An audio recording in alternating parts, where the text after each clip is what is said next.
Hi, everyone. Happy New Year. Welcome back to Protocol Labs Research Seminar Series.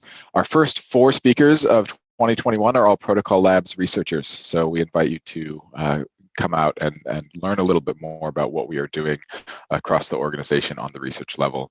Today's speaker, Alan Ransil, is working on 2 specific research efforts at Protocol Labs: a decentralized energy grid in collaboration with Protocol Labs researcher Michael Hammersley, and something that Alan calls the intercranial abstraction system, which is a Merkle forest of content-addressed types and programs. And that's what he'll be talking to us about today. Alan has degrees from Stanford and MIT, and alongside next week's speaker, Joel Gustafson, is just absolutely one of my favorite people at Protocol Labs to talk with and have engaging intellectual conversation. So I'm really excited for today's talk, and I will kick it over to you, Alan, and let you take it from here. Awesome. Cool. Yeah, thanks for coming. And yeah, really excited to dig into this and what I've been calling ICAS, the intercranial abstraction system. Please do interrupt me as things come up if you have questions. And let's get into it. So, briefly kind of what I'm going to go over is I'm going to talk about some of the barriers to building better knowledge infrastructure in Web3. I'm going to talk about this connection between verifiability, this sort of Web3 property that we're adding to the web, and universality. So being able to reference things uniquely.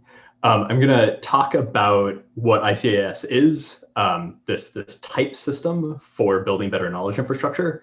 I'm going to talk a little bit about what this sort of could mean going into the future.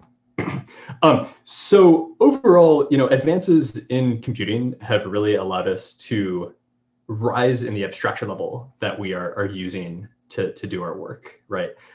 So, in the bottom left-hand side, you have Colossus, which was the code-breaking system at Bletchley Park, which was programmed by physically turning switches, right?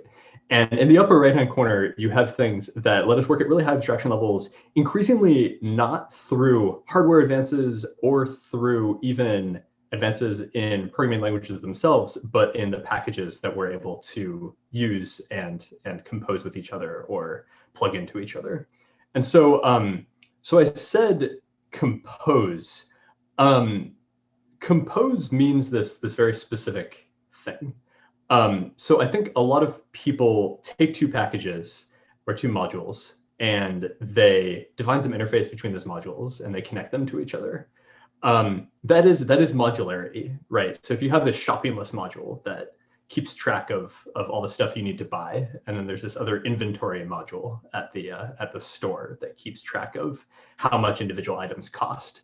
You could define an interface between those, right? That would just say, what items do I have? How many do I have? You could say, what is the cost? Your shopping list module could say, one item is an apple, another item is an orange. The inventory module would then say, okay, I have 2 apples. Do I have apples? No.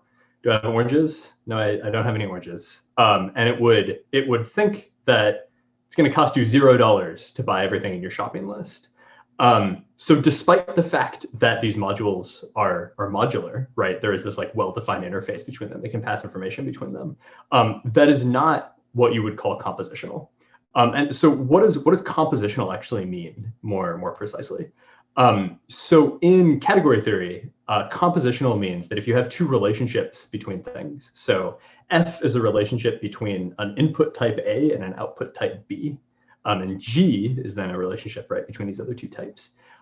If you have a relationship F between A and B, and you have a relationship G rather, between types B and C, then if this is a category, if F and G compose, then for every value of A, every term of type A, you have a term of type C with this relationship G after F.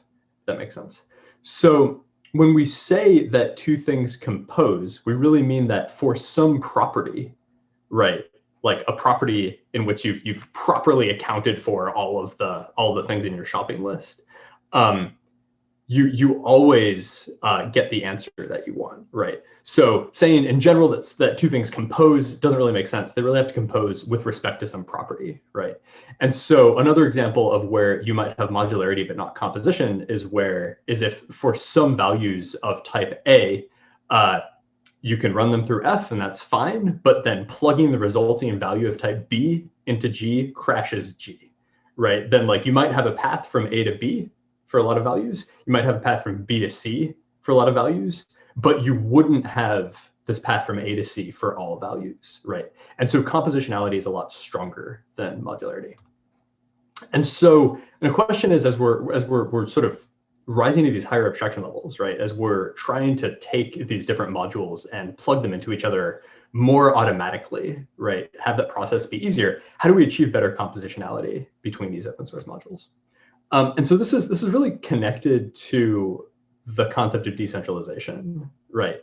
And it's connected to decentralization because there might not be much coordination between people writing these individual modules, right? We'd really like to be able to take modules from different sources and plug them into each other if they could usefully be plugged into each other, right? But they may not agree on how they actually wrote those modules. So this is some notion of centralization. So how does it fit into Vitalik's three notions of centralization?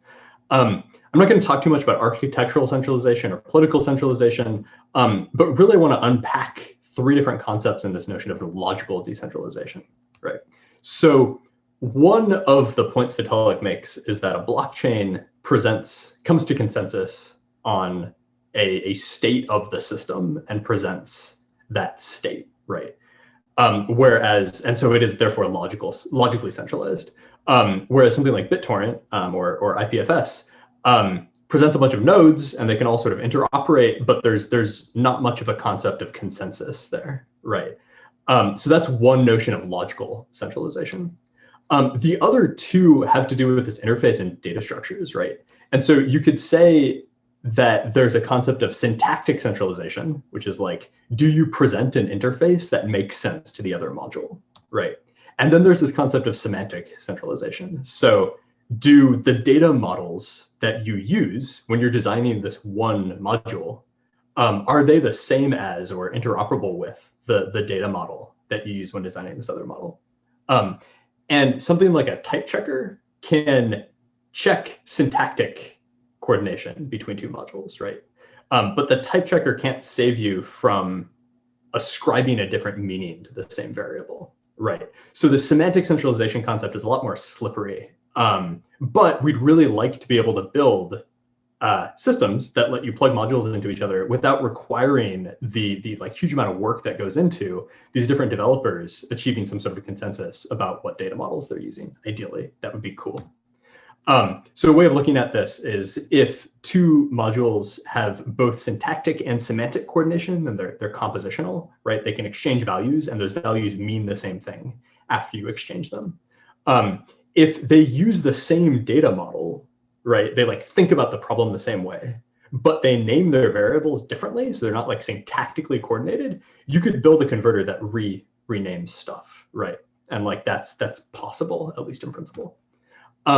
If you have syntactic coordination, so they can like exchange information without crashing each other, but you don't have semantic coordination, then they're modular, but there might be some hidden bugs, right? You might like think they're passing information correctly, and they might do that sometimes, but not all the time.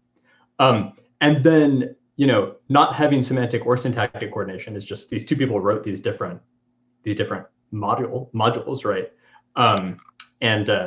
Yeah, existing type systems, all 4 boxes. That's a good idea. But you know, when you plug them into each other, they don't work.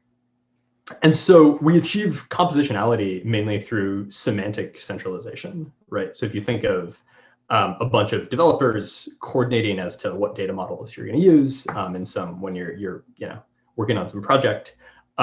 That's a form of semantic centralization or semantic coordination. Or if you think about sort of a large code base maintained by a company, they make sure that there's the same data model throughout, or you've written like proper converters to you know carry data through that system. So what would it even look like for a system to tolerate semantic decentralization? What would that mean? How could we build something that gives us useful results without requiring people to do that beforehand? And so one example is you might have these modules hanging out on GitHub, And you might come up with some automatic way to convert between them, right? So fruit in this module is the sum of apples and oranges in this module. And that would get you the result you want, right? This is not to say that this is always possible for two modules that are not semantically coordinated, but it should be possible for some, and maybe we could develop tools that allow us to do that more automatically. And so some of the barriers to this are, to achieving systems that allow us to do that. So more automatically work with these semantically decentralized modules. One of them is the incentive problem, which kind of gives you a hint as to how I think we might solve this. Is paths might not exist between what you want. Between what you want to like put into this program, what you want to get out of this program, and maybe we could get people to not just write more converters but also publish them. Another issue is the composition problem. So there might be a lot of paths, and most of them don't mean anything, right? You can just start plugging variables into each other, and it becomes a huge mess, which is tied to this combinatorial problem, right? That maybe there are too many paths, and you need to filter through all of those paths to find the one that actually does what you want it to do. And then I think there's a fourth problem, which is this, what I'm going to call it the symbiosis problem. So we need ways of exchanging partial solutions between someone who's working on this system and the computer that's trying to help solve these issues and find these paths, right? So typically we think about this in terms of either having a solution or not having a solution, right? And it would be extremely useful to be able to go to the system and say, I have a partial solution to this. I have not just a query, but I have an idea as to how you might solve this. And for the computer to say, or the network to say, here's some progress I made, right? I can take things from this and plug them into each other. And I haven't solved it completely, but here are some partial paths. And here are some other things you might use. And maybe I found, a path going most of the way from the target, from what you want to get out of this set of modules. And maybe I found a path going most of the way from the source. And like, can you write a converter that just bridges that, right? And have this set of 3 steps where you say, this is how I think the problem might be solved. Computer says, yeah, it almost works. And then you write that last little bit of code.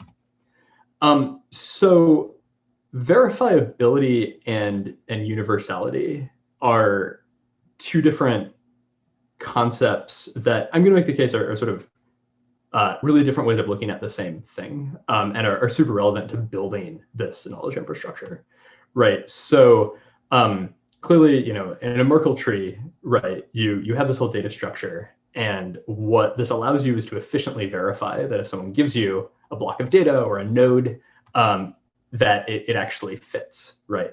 So verify this data. Someone tells you, I think, I claim that this node fits into the tree at this point.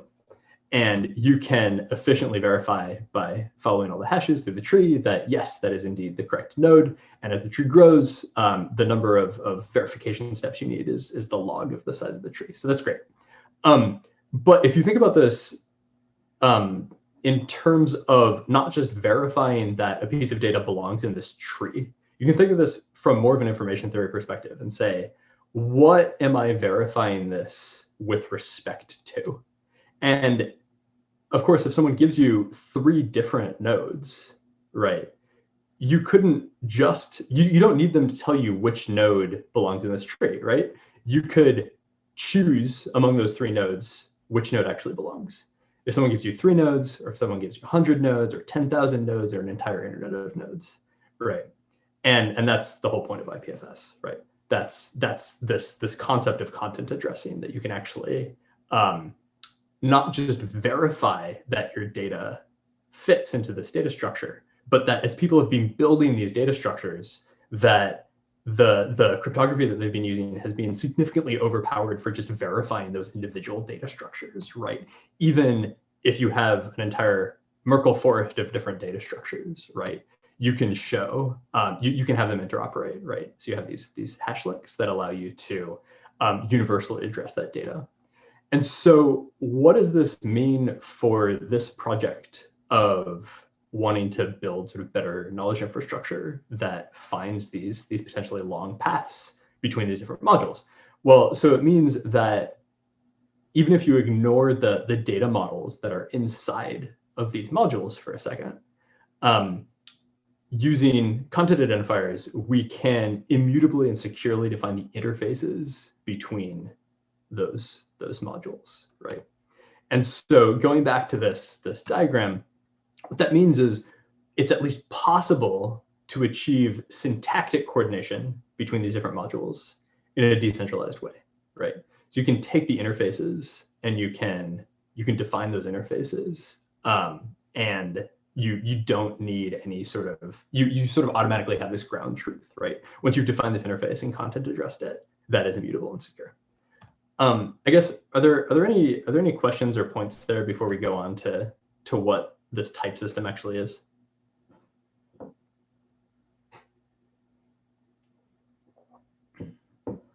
Cool. All right. So ICAS, so the intracranial abstraction system, is a type system that aims to do exactly that. So how is this actually sort of constructed, right?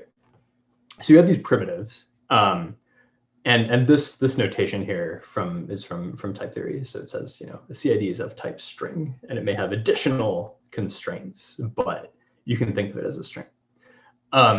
So you have these primitive types, being a CID, which is a hash link to some content IPFS. You have a format, right? So this is another string that says, maybe you follow a CID and you download some piece of data. This just tells you how should you interpret that data. And we actually don't need to agree at this point on a standard for how those formats work, because this whole thing is going to end up being semantically decentralized. So we'll get back to that. But the format just tells you, this is how we should interpret this thing. And then a reference is human readable, right? So it's just a string that tells you, describes what's going on if you want to look at this. So what can we build from those? So we can build a content type, right? So a piece of content has a CID, it has a format, and it could have a reference if you want it to, that just describes what it is.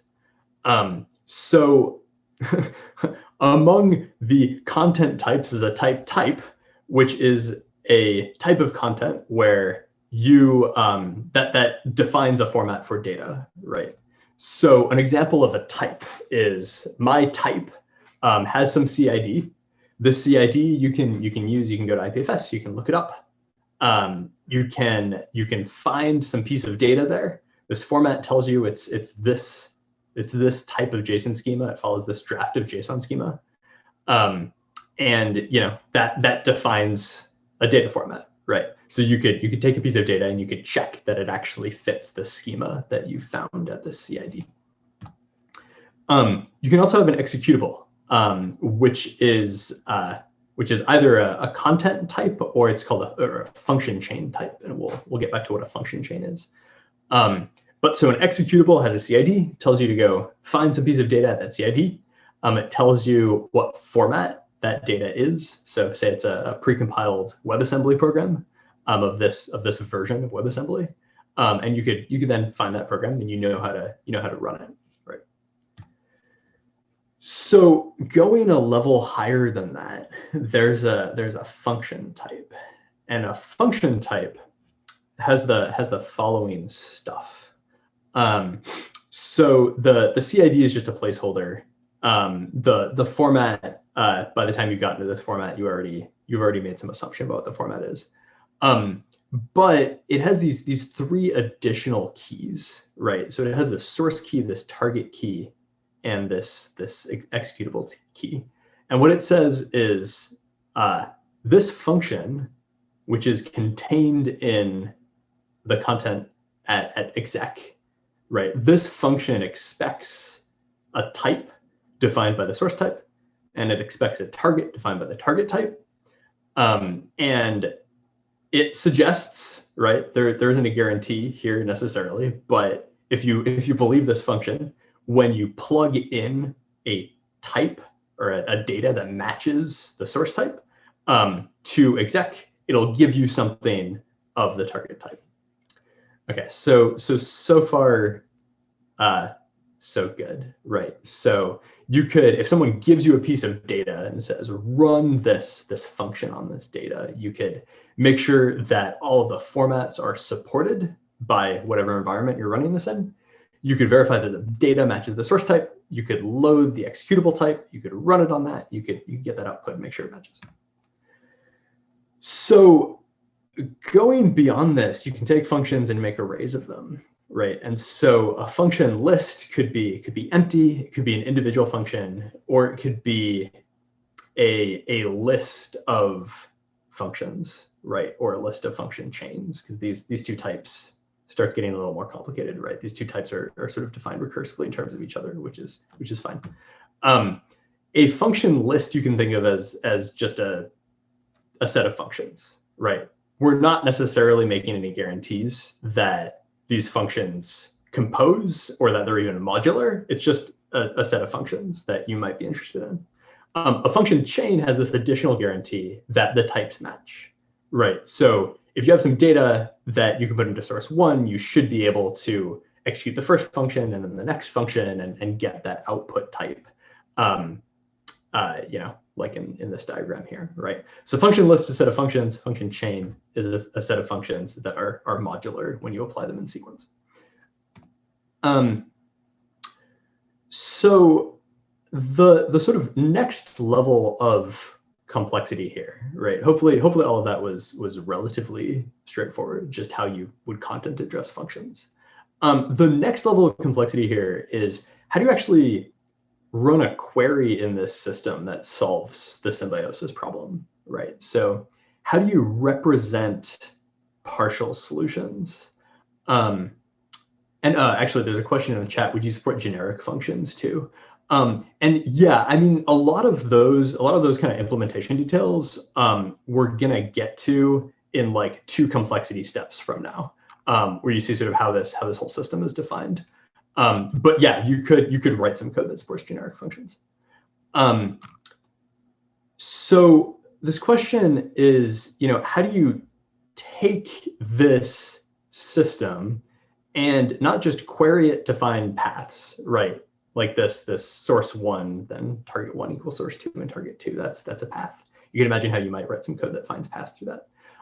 But how do you actually represent your query and partial solutions to that query? And so we're going to define a new type. This is a problem type. And problem is of type function with some extra stuff going on. So firstly, just to point out, sort of exec can be null, right? So you could have a function that says, here's the source, here's the target, and I don't know how to get from the source to the target, right? That's fine. That's still a function type. And so you can imagine how that would represent a query, right? Saying someone tell me how to get from A to B. Then a problem also has a scope. And a scope is a function list, so a set of functions that someone somewhere has said might be useful for solving this query, right? And so that's this notion of a partial solution, right? It might be useful for solving this. Then there's also a link to a previous version of this problem. So maybe someone's taken a query and partially solved it. They've added a set of functions that they think might be useful for solving this. Maybe they've imported an entire package as like a set of functions that they say might be useful for solving this. They're not sure, they haven't solved it, but it's a step in solving this problem relative to just the query, right? And so a problem contains both a type-based query, so it says I want to go from type A to type B, and a partial solution. So, this is that query. Right, I want to get from A to, in this case, Z. Those are 2 different types. They have CIDs. You can verify sort of immutably and securely that any data that you plug in is either type A or type Z, or whether it is. This problem says, I want to go from A to Z. I don't know how to get there, and I don't know how I'm going to do it. Then someone could come along and they could say, okay, well, I'm gonna make some progress, right? For some reason, I think that these functions might be useful for solving this problem. Maybe I've seen problems that are similar in the past, and just by kind of rote learning, maybe I trained a neural network, maybe I have some experience solving these types. Maybe I've done it manually, maybe I've done it automatically. I've added some function to the scope and said, I think this is going to be relevant to getting from A to Z. Right. And I'm going to reference the first problem because this is an improvement on that problem, right? I'm trying to solve this problem. This is where I got this from.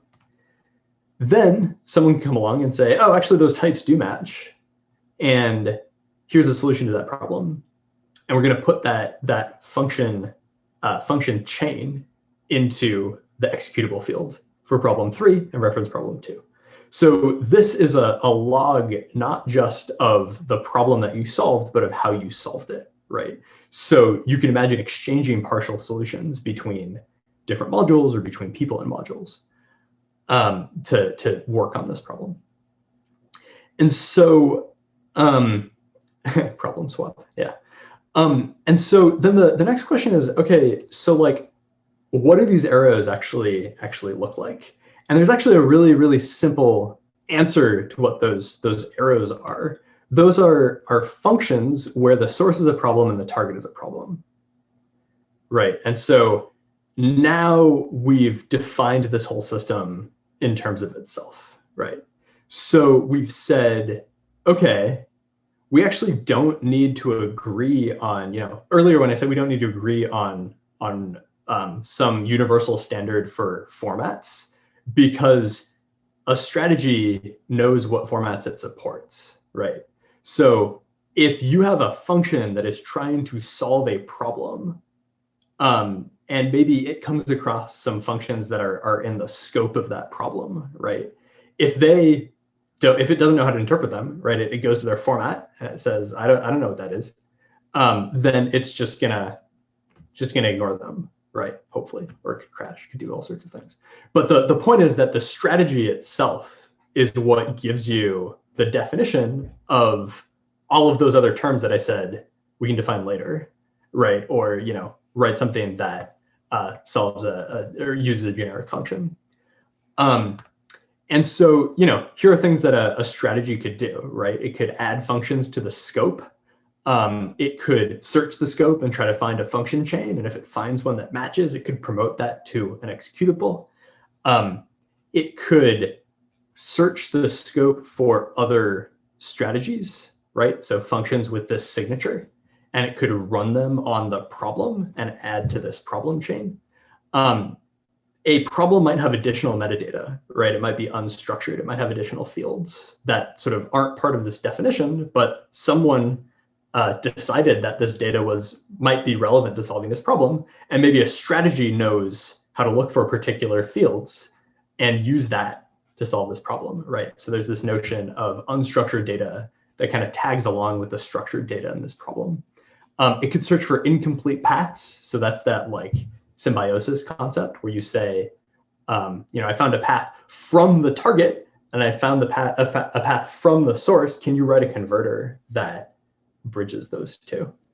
It could remove functions if it's comparing them to, if they don't sort of match its requirements, right? It might say this function doesn't look secure to me, and it could get rid of them, say, I don't want this used in my solution. It could take test data that is part of the problem and sort of like the scientific method, it could say, if I follow this path and I get to this type I know that's defined by my test data, does it agree or not, right? So these are sort of examples of things that a strategy might do. And the point is we're not defining any of that, right? This is something you could build based on this type system, but that's on top of ICAS. And it's both data in the context of ICAS, and it uses ICAS types. Porsu said, as described, it seems that the type system in semantics has to be sufficient to just completely describe problems. Otherwise, how do you distinguish between alternate problems whose type signatures are identical but have entirely different meanings? Is there an extra ontology layer that deals with this? Yeah, so that's exactly right. Is like a lot of questions that we have can't be expressed in terms of, a simple type system that we've already built, right? So an example of this is like, you have a box, right? The next big thing is going to look like a toy, and you can't get much more toy-like than this. You have a box. It has dimensions in centimeters, right? And you say, I want something in square centimeters, right? And that's ambiguous, right? Like, you've defined the input type and you've defined the output type. It's like, okay, do you want like the footprint of the box, or do you want the total surface area of the box, right? And so this is what Porsu's getting at, is like, if you have, you might define your input and output types, and a lot of the paths between those types might not be what you want. And ICAS isn't guaranteeing you can find the path that you want. It's providing a way of building strategies that maybe have worked in the past, that maybe take advantage of structured and unstructured data in your query in order to solve that problem. And yeah, an extra ontology layer that deals with this. That is this sort of strategy concept, is like, how do you transform a problem into another problem using whatever data you have available and whatever strategies you have available to just sort of make a best effort solution to this problem. So, as an example, you might have some strategy called explode and some strategy called dimensional analysis. You might explode this type into constituent types and combinations of those constituent types. You might have some dimensional analysis strategy that constructs another set of functions based on these input types, right? It says if I have a product type consisting of two different things that define themselves as centimeters, then I can multiply their values together, making assumptions about how a number and units associated with that number are represented. I can multiply those together, and I can come up with something that's in the right units, right? And so I could add all those functions to the scope, and then I don't know which function to choose, so maybe I return that to the person who made that query, right? So that's an example of where maybe you have sort of a really stupidly simple set of functions for trying to solve this, and they kind of make their best effort, and they say, here are some paths. You might be interested in those paths. Another example of this is maybe you've added some additional fields that are not part of the type structure of a problem, but maybe you have some strategies that use those fields, right? So I might say, when I put this data in, I want to get this data out, and maybe in combination with other strategies, right? I could figure out that this actually is looking for the total surface area of this box, not just the surface area of an individual side, right? Or then, as another example, maybe you have a reference. Maybe you've typed in just as a natural language, just string or description. Maybe you say, what is the total surface area of this box? And maybe you have some natural language processor that does some sort of a search over similar problems, right? It says, when someone's asked for something like this, they've used functions like this. And maybe then in combination with some other strategies, it can find the right path, right? So the point here is to bring structured and unstructured data along with your problem, so that you can define, sort of the minimum that you need to define this whole type system, is the definitions of these strategies and problems. But this accommodates sort of additional fields that you could then use to solve something. Does this assume that you can distinguish an incorrect answer of the right type from the correct answer? Yeah, so it assumes that, so there are two different paths to like why you'd set something up this way, right? So, why does a problem have all of this extra data associated with it? Like, so it has this like type system that has this extra data. And, can you use that to distinguish an incorrect answer from a correct answer? So one is that if you have any formal system, right, that formal system starts with a set of axioms, which are like the functions in your scope. And it has a set of rules for combining those axioms to come up with new propositions, right? And in math, when you do that, sometimes you're correct, and sometimes you don't, right? So sometimes you can do that automatically or algebraically, and sometimes you need to come up with all sorts of different strategies for determining whether this answer is correct, right?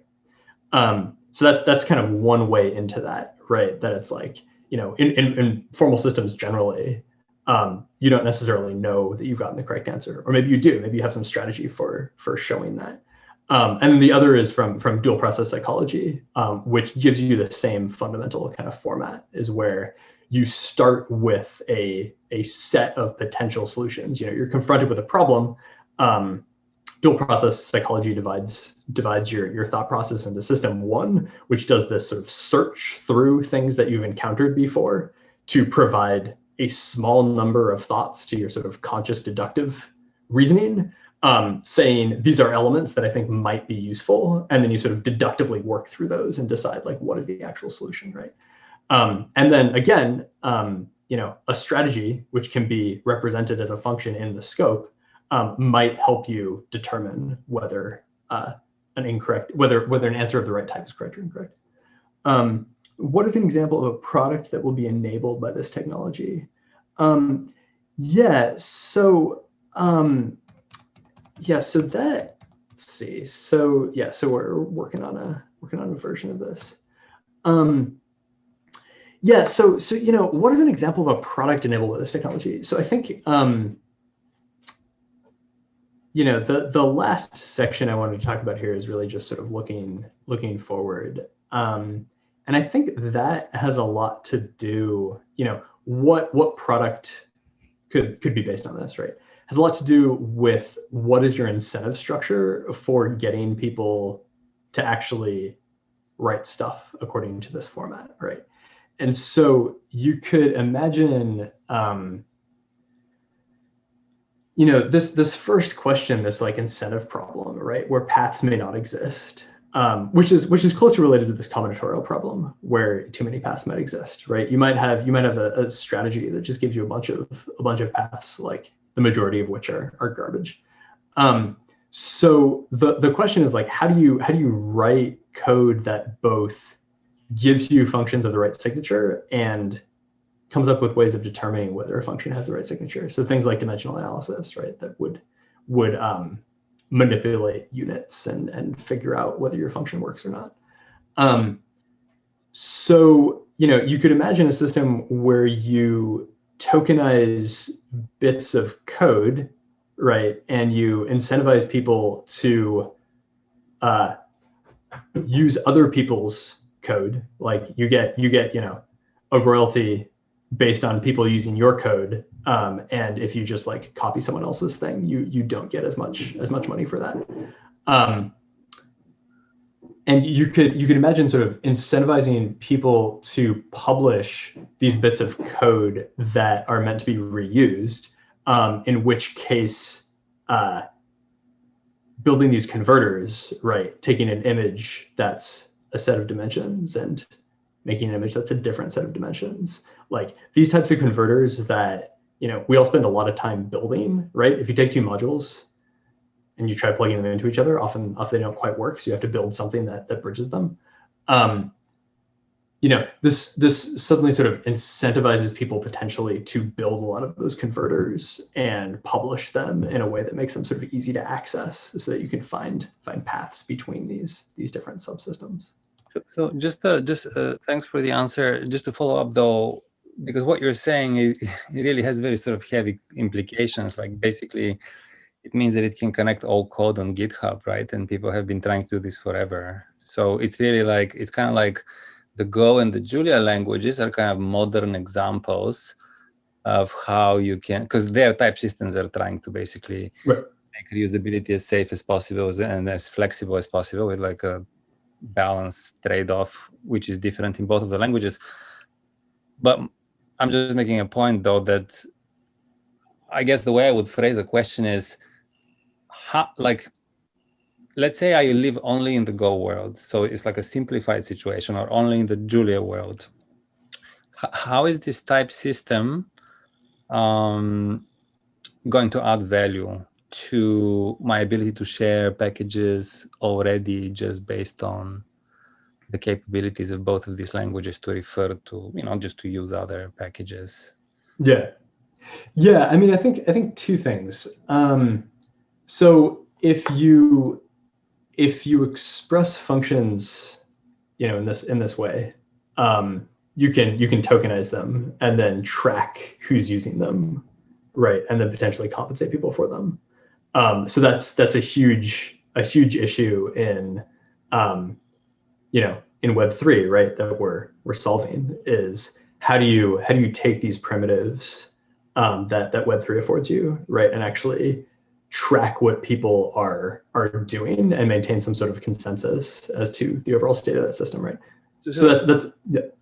I want to point out though, the incentivization thing, I don't think has anything to do with this type system, because the same problem exists in the Go ecosystem. You could ask, I mean, there's very clear statistics who's using what, and people have been trying to come up with, sort of reward mechanisms, I guess. And you have like Patreon and all kinds of other stuff. Right. But all of these incentive mechanisms, they start from the common ground that everything is visible, who uses what and so forth. So this is available right off the bat. And then you can come up with all kinds of incentive mechanisms. I don't think it has much to do with the type system. Yeah, well, and so I think the other kind of part to it is doing type-based queries, right, that actually try to assemble paths for you, right? Right, but the issue there is that you see, like when you program, right, like you even if you find a function that has the signature that you want, you're not gonna use it, right? If you don't have sort of documentation. In fact, nobody, like, it's very hard to guess the signature. If I need a function to resize images, I can't guess the signature of how other people would write it. True. Like, there's all these sort of tough questions, basically. I mean, you can do things, for instance, like you can say, well, what are functions out there that take one image's input and 4 numbers? And this exists. You can just do this. But I don't think people are using it, right? Because it just doesn't fit in a programmer's workflow. Like you learn about something through English and through reputation mechanisms, like it's exploding on GitHub, many stars. I wonder if I'm a person, like what like, how does it fit? But maybe that's like a very open problem. Yeah, one, I'm not saying like, all these things are solved, right? But at sort of a stripped down version, right, where you're not actually using something like this to assemble this sort of long path. What this kind of looks like is something like Hugel, like Haskell's type search system, right? So having the ability to query a system and have it say, based on whatever criteria you're interested in, right? You're saying, this thing is exploding in GitHub, or the docs from this seem to describe something similar to what you're interested in. Being able to search through a bunch of functions and just say, this is what I think you should use, right? Or this is what I think you might be able to use. Right. That's the find me a bunch of paths of length 1 is the starting point, right? And then, find me a bunch of paths of length 2 is the next stage.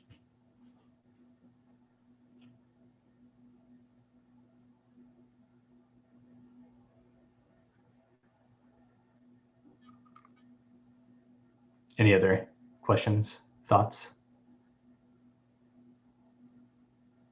ideas, objections, new names? So just thinking about this a little bit from my perspective, I'm kind of imagining, there's a problem, let's say, a delivery system which needs a function that handles route optimization. With this sort of thing, the thing that would be incentivized is that you would have multiple delivery carriers potentially using the same function, and the individual who developed the function getting like a royalty from each of the providers. Is that correct? Yeah. Okay. Yeah. So you could at least tokenize code with well-defined type signatures, right? And then give people a royalty based on that. Got it. So I could see that resulting in, like, I think kind of what you're saying is that a lot of people might be incentivized, kind of like some of the data science, Kaggle, that sort of thing, where people are kind of incentivized to solve problems because they're going to get some sort of incentive for doing so. Yeah, exactly. Okay.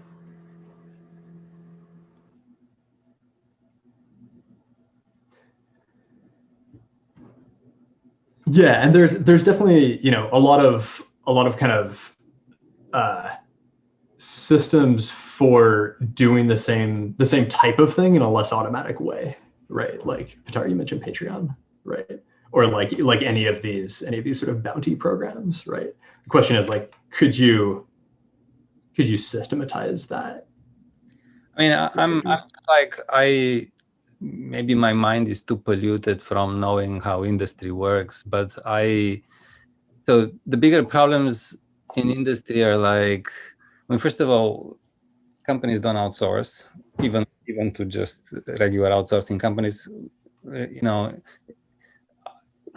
Big companies don't outsource, and with small companies, maybe, I guess they do, but I'm just trying to imagine the users, right? Because I kind of like start from my point of view, which is that if I need an algorithm for X, it is absolutely 100% of the time the case that I'm not going to use anything that doesn't have very heavy support on Google, which means documentation, multiple people using it, whatever, because I mean, you can try using something like this and you quickly see what the outcome is. So my point is that what you want, so really the crux of using software written by other people is to verify that it works.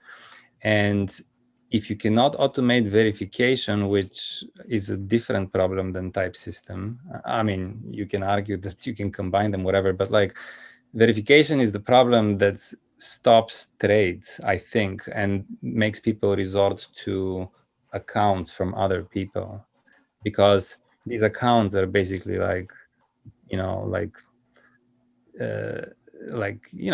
tests of the software that you wouldn't otherwise. You would have to specify the tests that you need to be convinced to use it, and so you cut this corner just by saying, well, I just want to see how many other people use it. And you have this natural hierarchy. I guess there's the first users are probably high risk takers, probably individuals, not companies. But then there's this natural process as like more people join in, companies start joining in anyway, and reputation builds up. But it's all to solve the verification problem socially. And like, I mean, a way of thinking about that, right, is if you're doing something pretty advanced, right, like if you think about that separation between what you are looking for versus what your type system is able to express, right? Like the reason I was thinking about, or I mentioned like dimensional analysis or image sizes, right, are that like if you are doing something, less like what a developer would spend your day doing, but like what a data scientist would spend your day doing, right? Like a lot of what you're doing has a lot, there's a lot less space between what you actually need versus what your type system can express. Right. So the I think the easiest the sort of most straightforward applications, I think, are less something where there's sort of a lot of less things that are at the bleeding edge of like how you're automating sort of combining modules in GitHub, and more like a data scientist wants to spend a few minutes finding the right format converters rather than a couple hours trawling through all this stuff, right? I mean, but you're talking about data now, not about functions. So yeah, I buy that this is somewhat useful to a data scientist trying to find a data set, and that's what this company Factual. Yeah. So what Factual did is that they basically collected all the structured data from the web, which doesn't have a type system on it. And then they managed to figure out which things are addresses, which things are, and then they basically, from the web, they could tell you, okay, this address, right, this business does whatever. So, just kind of by scraping that, whatever. So anyway, connecting the, sort of assigning type, which means meaning, to the different stuff they find on the web, and then starting to find as many links as possible. And they ended up with like, they don't exist, basically. I mean, I'm just giving you the business. Yeah. I'm talking about product. So data, I believe that you can sort of capture in a type system, but the only type system that captures properties of code would be something like a theorem proving language, like Lean, for instance, is probably a good clean type system for behavior expression, which is what you would probably, I mean, I can't think of anything short of Lean where you can specify at least what condition you want on your functions. I can't think anything short of that can give anyone confidence to just use a function without knowing how it works. Yeah. By the way, and the answer is, but doesn't hurt to try. Trying is essentially writing a verification. You're wasting your time and you're actually verifying a case. So you're basically playing the type system. So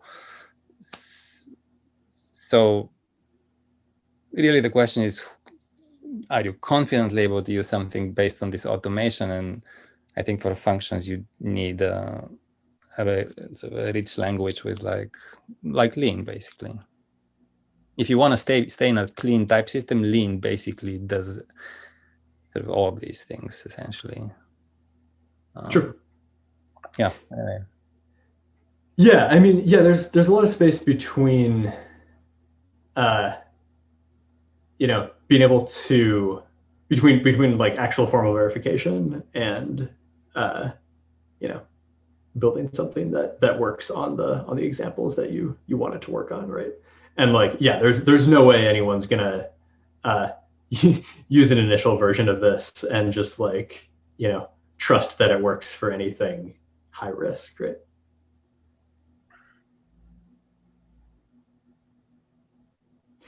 Yeah, so Porsu says if results carry proofs, then you can have programs as distributed smart contracts with the value of any given result proportional to the difficulty of computing it. If you mine a solution to my problem, yeah, exactly. Then if you mine a solution to my problem, then the result itself is a proof of work for you, which you can be programmatically rewarded. Yeah, exactly. So yeah, and so I think yeah, that's another sort of important point is like, maybe you start on automatically finding paths through like very simple cases, right? Things like dimensional constraints or whatever, or even just like searching for functions that might be useful based on what other people have done. And then maybe rather than getting ICAS to give you an entire path, maybe you manually write a converter or a set of converters that complete the path for this individual problem. And then that's useful for the person who wrote that query. And then there's also a record of the like set of problem solving steps for solving that individual problem that people can then look at later and say, this was a real query that someone had, and this is how it was solved, and this is the part that a person did, and this is how they solved it, versus this is the part that was automatically solved. And then, write better sort of automatic solvers to come up with these converters. I'm just gonna put in a reference here, because what you're saying sounds like exactly what Lean is doing. So basically what Lean is doing is like, you define a bunch of types, and actually proving a theorem means just, so types are like exactly like in your case, just have a little more structure. And finding a proof of a theorem statements are types as well. And so finding a theorem statement is just a functional type definition. And so finding existing functions that compose to the function signature that you want is what a proof is. So, so for starters, if there is an easy market for people looking for to find such chains, I mean, first of all, Lean is ready with $1 million prize for the Riemann hypothesis, right? So like, it would be interesting. One would expect to see a market in that setting. If you would expect a market sort of in this setting as well. I'm just saying the parallel is like 1-for-1, just so you, there are things to know what's out there sort of in comparison and stuff, but yeah. Yeah, and definitely, if in type theory, yeah, right, like a proof is exactly analogous to a path between types. So yeah. I just want to flag that we are at the hour. I know some people have already had to leave. Our next talk is next week, Tuesday, January 19th at 1900 UTC. That's 11 a.m. Pacific time, from Joel Gustafsson, who is a researcher at Protocol Labs working in conjunction with the Knowledge Futures Group at MIT. His talk will be on the underlay, a distributed public knowledge graph. If you are watching on YouTube, please remember to hit the like and subscribe buttons and share this video. If you want to suggest a topic or a speaker, there are instructions on how to do that in the description, or you can email research@protocol.ai. We'd also love to have you join our mailing list to receive quarterly newsletters, future talk announcements, and information on research funding opportunities. You can do this in the footer at research.protocol.ai. Thanks everyone for joining. Hope to see you next week.